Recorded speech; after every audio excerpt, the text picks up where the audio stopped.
de radioaficionados, dado por instructores certificados por la Federación Mexicana de Radioexperimentadores, como ustedes ya lo saben.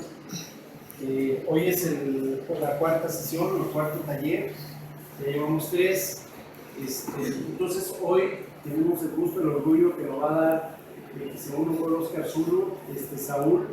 Él es egresado de estos cursos, ya es un instructor ya certificado desde enero por la Federación.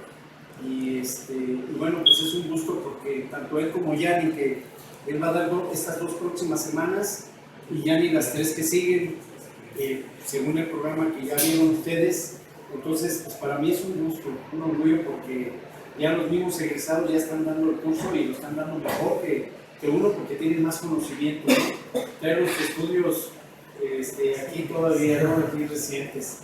Entonces los dejo con Saúl, después nosotros vamos a seguir viviendo.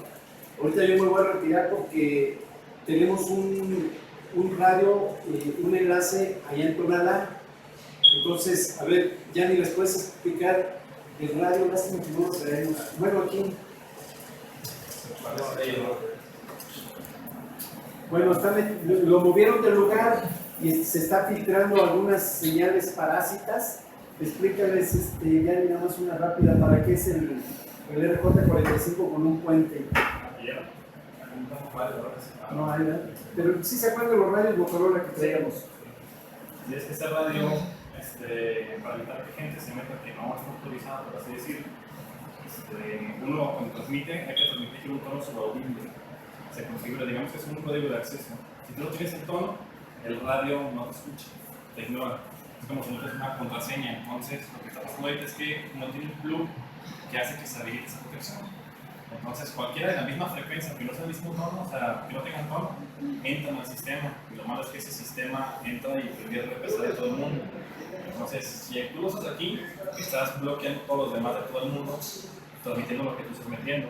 Entonces, ahorita que están señales de, no sé si son taxistas, en la verdad que son taxistas, están saliendo por el sistema y nos dejan sin acceso a él. Entonces, aquí la ponerle un plug ahí para activar la protección otra vez.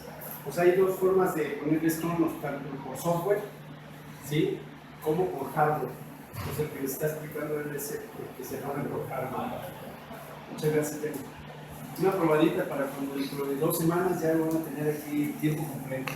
Cuídense de su manzana. ¿Qué te gusta la manzana, la bollada o qué te traigan? Una pesa. Bueno, entonces los dejo aquí con Saúl.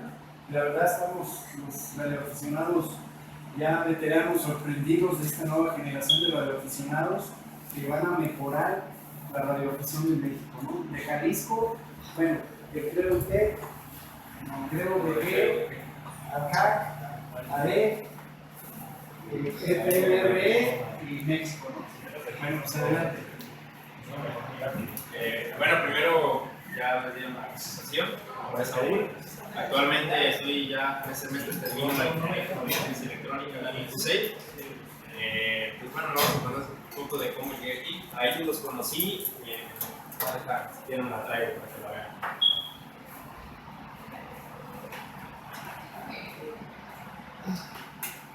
En este campamento. De hecho, aquí conocí a Fabián, que está por aquí, y me interesó por lo del Morse. O sea, él tenía mucha habilidad para transmitir por telegrafía. Me acuerdo que me sorprendí porque estaba ahí enviando mensajes por telegrafía, estaba platicando con nosotros al mismo tiempo. Y yo, ¿a poco? No, sí, ya tengo muchos años en esto y todo. Ahí conocí también a Ricardo, pero pues en ese tiempo no lo ubiqué. Esto fue en noviembre, algo así, del 28 al 29 de noviembre del 2012. Ya después, como al año siguiente, Ricardo se acercó con la maestra Tere cuando yo iba a comunicaciones y nos contó de este curso y eso, y ya la maestra Tere me dio chance de faltar un día de su clase para venir al curso.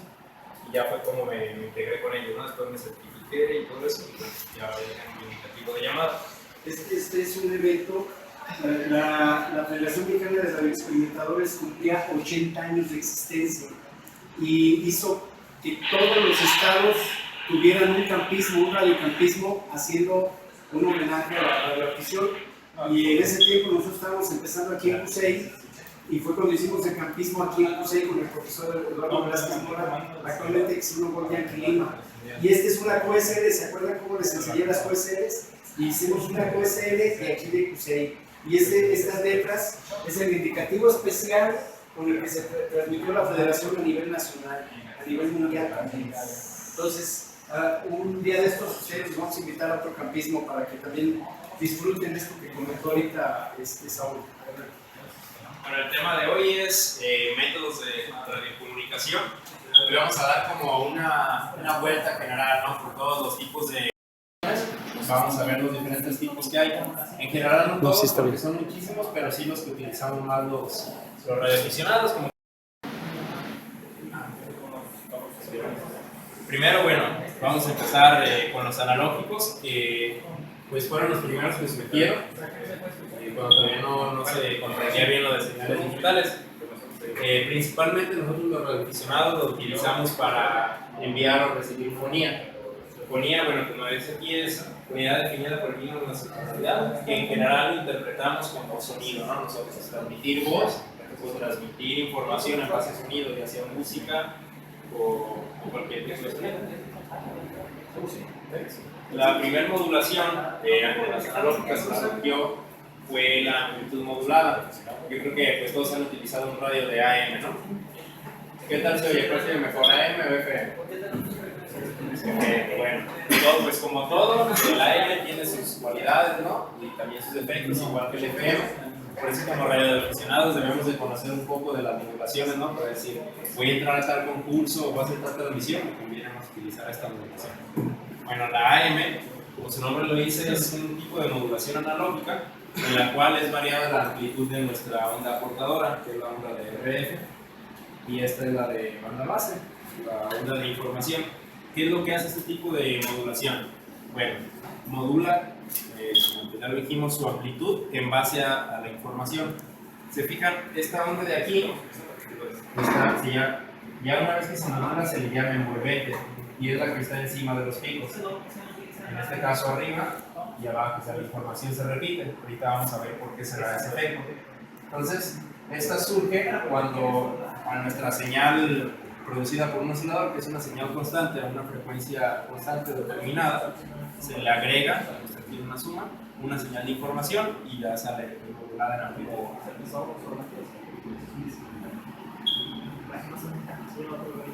El AM, bueno, los que estudian aquí en CUSEI ya llevan comunicación,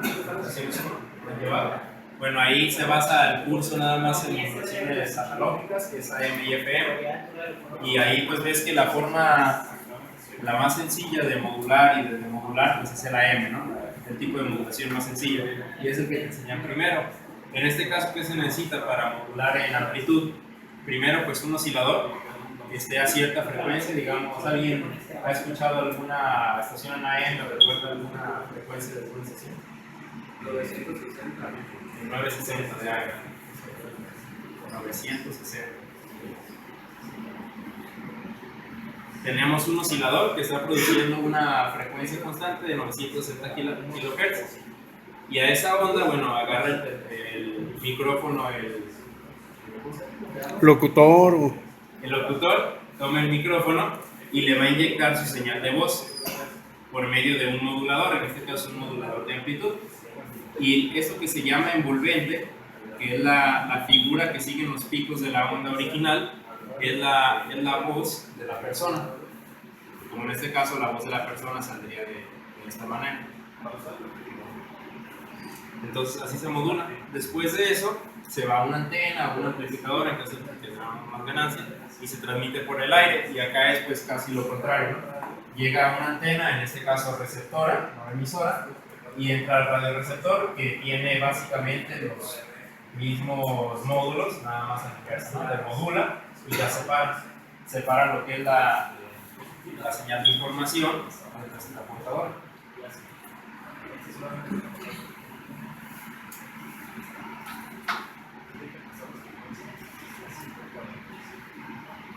La que les enseñé ahorita se llama AM doble banda lateral. Ahorita vamos a ver por qué. Se llama doble banda lateral porque, como vieron en la envolvente, se repite dos veces la información, una hacia abajo y otra hacia arriba.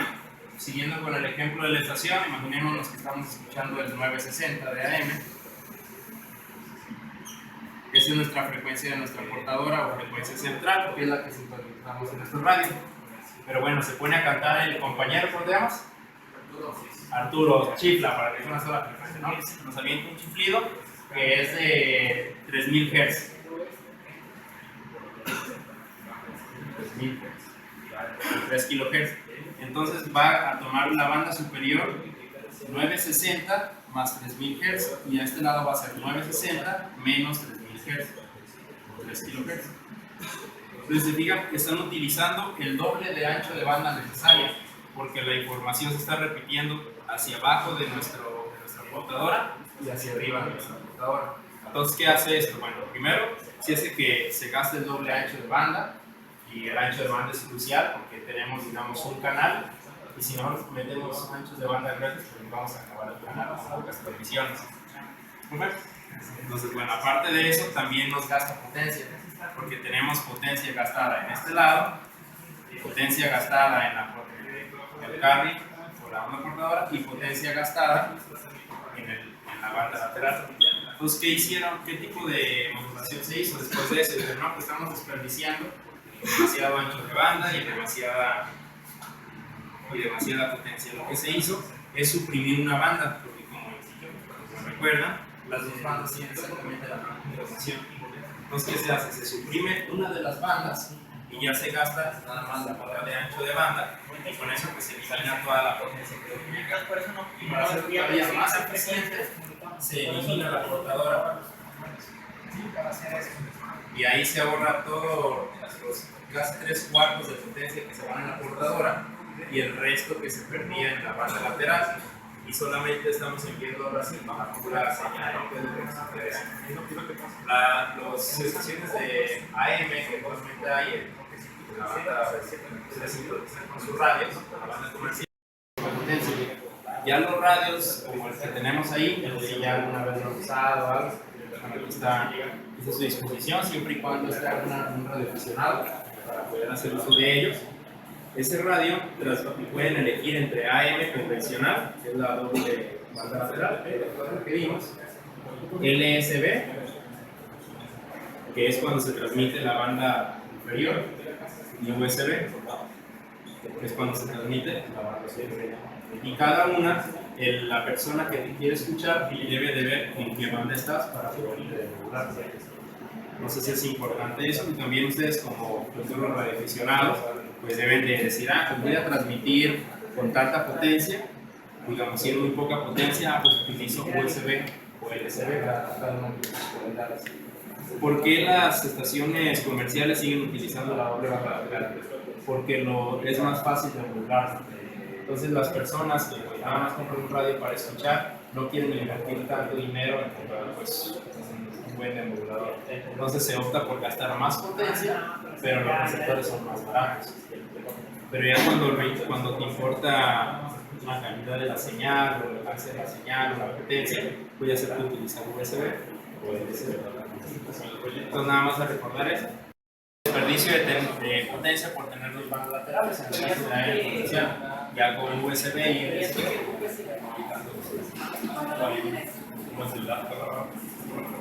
¿Alguna ventaja de AM? ¿Alguna pregunta o duda de AM?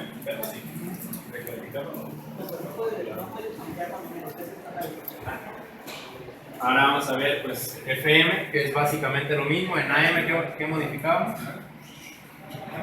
La amplitud, exacto. Y ahora, bueno, entonces lo dicen, va a ser la frecuencia. Modulación analógica de frecuencia, bueno, pues en caso dice, sea voz o sonido, que es fonía, lo que hablábamos al principio. En esta modulación dice que tiene una alta inmunidad al ruido, porque lo que se modifica es la frecuencia y el ruido afecta la amplitud. Entonces el AM o el FM no se ve tan afectado. Y su transmisión solo se da por línea de vista, es una desventaja. O sea, la transmisión no quiere decir línea de vista. ¿Alguien se imagina qué quiere decir línea de vista? Exacto. Tiene muy poco rebote a diferencia de la M. Entonces casi ocupa estar directo a la antena para que se transmita, ¿no? Como cuando tú pones tu antena en tu casa y dices, no, se apunta al cerro del 4, no sé qué rollo. Es en línea de vista, no tiene rebote a diferencia de la M. Por eso en FM no puedes lograr dejar comunicados muy largos. En la modulación pues es básicamente lo mismo, pero ahora lo que se ve afectado es la frecuencia. ¿Se fijan? En las crestas de la onda la frecuencia aumenta, hay una frecuencia mayor, y en los valles la frecuencia es menor. Entonces la onda se hace como un acordeón.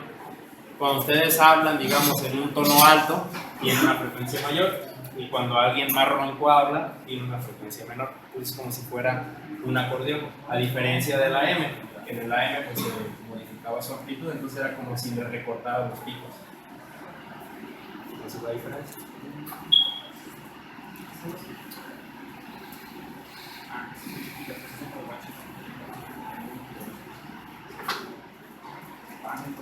Nuevamente. Bueno, entonces me presento, mi nombre es Salud Sandoval, estudio Ingeniería en Comunicaciones y Electrónica. Mi indicativo de llamada es X1 Golfo Oscar Zulu, y el tema de hoy es métodos de radiocomunicación, en los que vamos a ver pues, como un enfoque más que todo temático, a grandes rasgos, de diferentes métodos de comunicación. Y en la siguiente sesión ya vamos a ver un poco más de teoría, ¿no? Para que ustedes puedan realizar sus transceptores, conozcan más de su funcionamiento y todo ese tipo de cosas. Primero pues lo vamos a dividir en dos grandes tipos de modulación, que es los modos analógicos y los modos digitales. Vamos a comenzar por los modos analógicos, que fueron los primeros que surgieron en cuanto a modulación. Y bueno, ¿qué se pretende en esta parte? Es conocer los conceptos básicos de los modos analógicos utilizados para la radiodifusión. En general pues, hay muchísimos modos analógicos, pero nos vamos a centrar en los que nosotros como radioaficionados utilizamos. En este caso, para la transmisión de fonía. Al principio, después vamos a ver datos e imágenes. Pues primero que todo, antes hay que entender qué es fonía, ¿no? Y la fonía es la unidad definida por el mínimo de sonoridad perceptible, o sea, en grandes rasgos es sonido, ¿no? Transmitir sonido, como en este caso, principalmente es la voz, aunque también las radiodifusoras nos transmiten música, entre otras cosas. Dentro de los módulos analógicos, el que surgió y el más sencillo es el AM o amplitud modulada. Pues vamos a ver por qué toma este nombre. La modulación analógica es, de hecho, decir modulación significa variar una señal de acuerdo a qué, en este caso de acuerdo a la fonía, de acuerdo a la voz. Como es AM, se modula su amplitud. Aquí tenemos un ejemplo. Tenemos nuestra sonoridad producida por un oscilador y esta es nuestra voz. La voz de la persona que ve el noticiario va a modular, como vemos aquí, las amplitudes de esta onda, que es la de 1070. Exacto. Entonces se modula esa onda y se manda a un transmisor, que en este caso aquí tenemos, ¿no?, la imagen de la antena de AM. El transmisor envía la señal por el aire y pues ya tú con tu radio, el mismo que lo escuchabas, un radiocito, llega a la antena esa onda y ya, bueno, dentro del radio tenemos el receptor, el demodulador y ya la podemos escuchar. Aquí dice, las cargas eléctricas se aceleran de arriba abajo de la torre conductora y se irradian. Es como funciona una antena. De hecho, ustedes pueden hacer un radio de AM, no sé si lo hayan hecho aquí, sin baterías y sin nada. Nada más con un capacitor variable y un diodo de galeno. Pueden hacer un radio de AM que funciona sin baterías.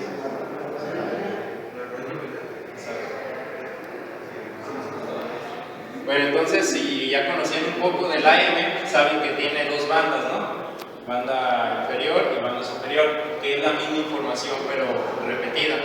Y aparte tiene la frecuencia del cable y la computadora, que es nuestra frecuencia que sintonizamos en el radio. Bueno, ¿qué tiene, digamos, de malo el AM de doble banda lateral? Es como el que utilizamos en las radios, en las radios comerciales. Lo primero que tiene es que se desperdicia toda esta energía, porque la información está repetida, entonces no es necesario. Y otra, que 3/4 de la potencia total se van en la portadora, entonces también es demasiada potencia y nos queda solo muy poco para las bandas laterales, que nada más necesitamos una. Con el SSB, que es un tipo de modulación de AM en el cual solo se envía una parte hacia la parte superior o la parte inferior de la información, pues se quitan todo ese tipo de de desperdicio, ¿no? Aquí es un ejemplo. Dice, pues ya el AM convencional es la señal repetida, como lo mencioné. En cambio, el SSB se utiliza una banda lateral. En este caso, en la U, pues es de la banda superior, y el L es de la banda inferior. Se utiliza solamente una y se disminuye a la mitad del ancho de banda primero, porque no tenemos el otro ancho de banda inferior, en este caso, y se mejora el consumo de potencia. Como se puede ver aquí, pues bueno, ya tenemos nada más la mitad de potencia. Nada, es así. Donde la señal, donde llega a un valle, la señal se hace más lenta, y donde llega a un pico, la señal se hace más rápida. Así es como se modula la FM. Bueno, ¿qué ventajas y desventajas presenta? Las ventajas es la mayor inmunidad al ruido que la AM y la mayor fidelidad de transmisión. Si recuerdan, las estaciones de FM se escuchan mejor que las de AM. Desventajas: la señal puede ser bloqueada fácilmente por un muro, por un edificio, por muchos materiales. Se transmite únicamente en forma directa, o sea, en línea de vista, tiene muy poco rebote, y los equipos generalmente son de menor potencia y alcance. Podemos encontrar radios de AM de 100 watts o mayores, 500 watts, o amplificadores de 1000 watts para AM, y en FM no los podemos encontrar. En FM los radios son de 50 watts, 25 watts, o 4 watts como este. Entonces, bueno, ya vamos a ver aquí en forma de resumen todo lo que les expliqué. En cuestión de la modulación, aquí tenemos, en las dos tenemos una portadora, que es una señal senoidal no variante, bueno, en cuanto a frecuencia, y se le aplica una señal de información, puede ser voz, puede ser una canción o X cosa, y aquí vemos cómo varía. En cuanto a eso, también se causan los mismos efectos en cuanto a amplitud, pero como lo que nos importa es la variación en frecuencia, pues bueno, eso se mantiene intacto.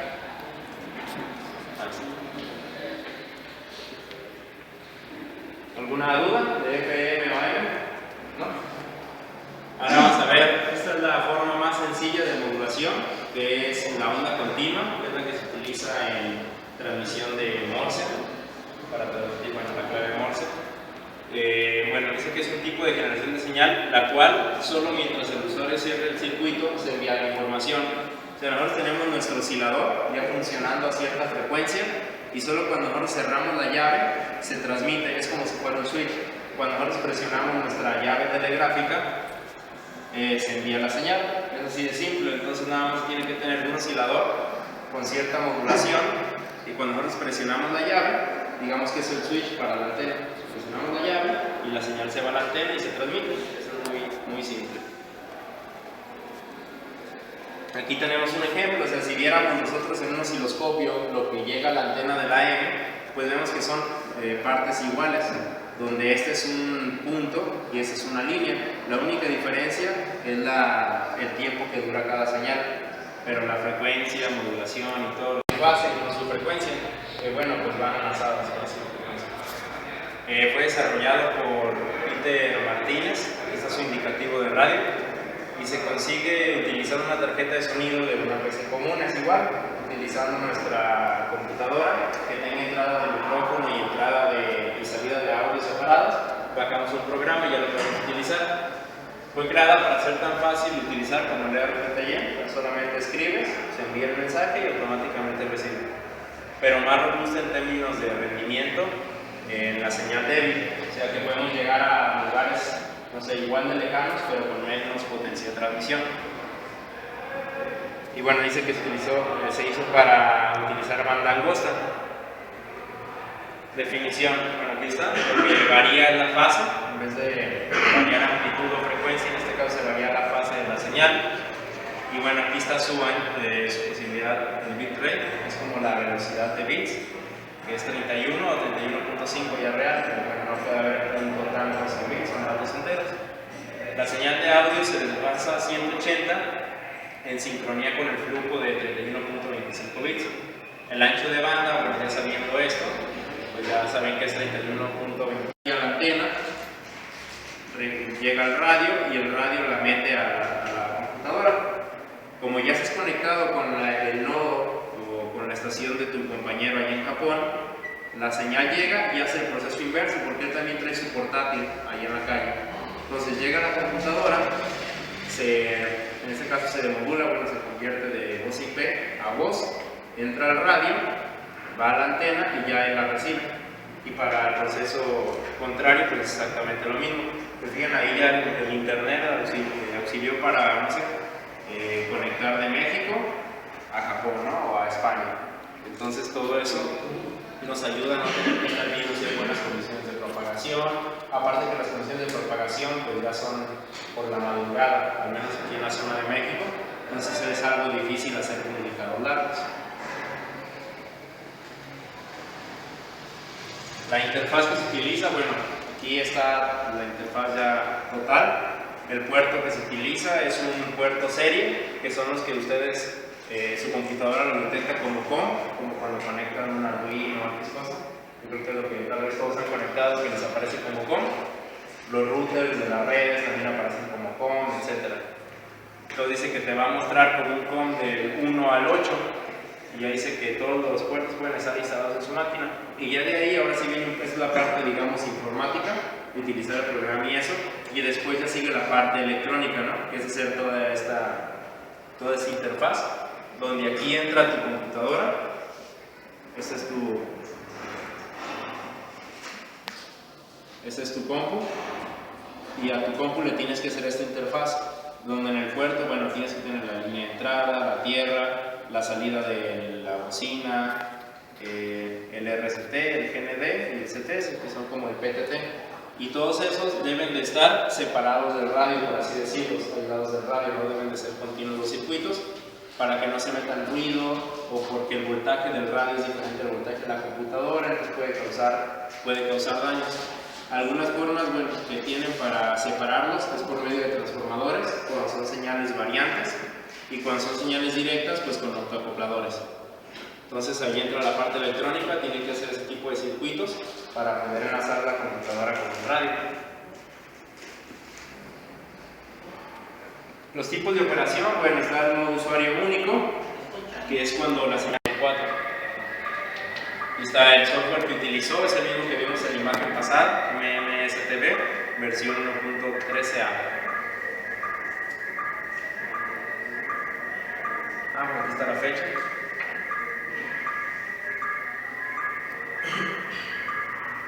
Y está utilizando el sistema horario de UTC. Entonces así va a estar oyendo él el sonido, el que le está llegando y lo está decodificando el programa, le está llegando por el radio.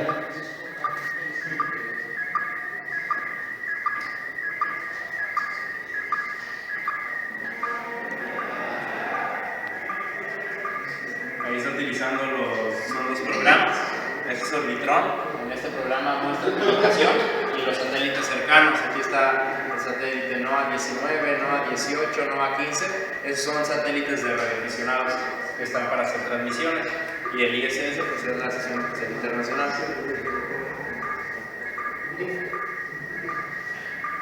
Entonces este comunicado lo está haciendo vía satélite. Está recibiendo la ISS, está transmitiendo la imagen y él está recibiendo su por la Estación Espacial Internacional. Ese es el indicativo del astronauta. Entonces, aquí es un lanzador ruso y acá ahorita tiene... Entonces, si están viendo que esto lo está recibiendo de la Estación Espacial Internacional, está haciendo un QSO por el modo SSTV con la Estación Espacial Internacional. Aquí ya está con un mensaje. De hecho, bueno, la mayoría de los astronautas son radioaficionados y en su agenda tienen cierto tiempo determinado para hacer transmisiones con la Tierra. Entonces, si tú te encuentras, si pasa por encima de ti durante ese tiempo que ellos tienen destinado a hacer radiocomunicaciones, pues puede ser radiocomunicación por ellos. Un modo que utilizan mucho, bueno, es este, la transmisión de imagen, también modos digitales, también ponía en la banda BB, en VHF. Y bueno, ahí está la imagen de la Estación Espacial Internacional, ¿no?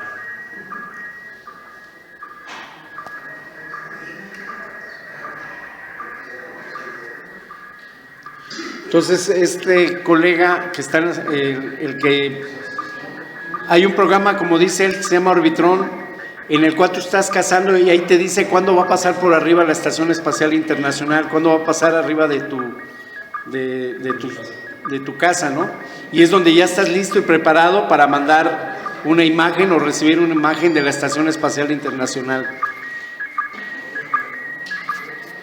De hecho, hay muchos videos en internet, ahí pueden buscar en un rato que tengan chance, con radios como estos. O sea, hay unos con Baofeng o con radios King o lo que sea, pero radiositos de 5 watts y con una antena Yagi con buena ganancia y puedes hablar con los astronautas. Nada más sabiendo su frecuencia, que es por ahí por los 144, la banda de B, y los apuntas y puedes hablar con ellos.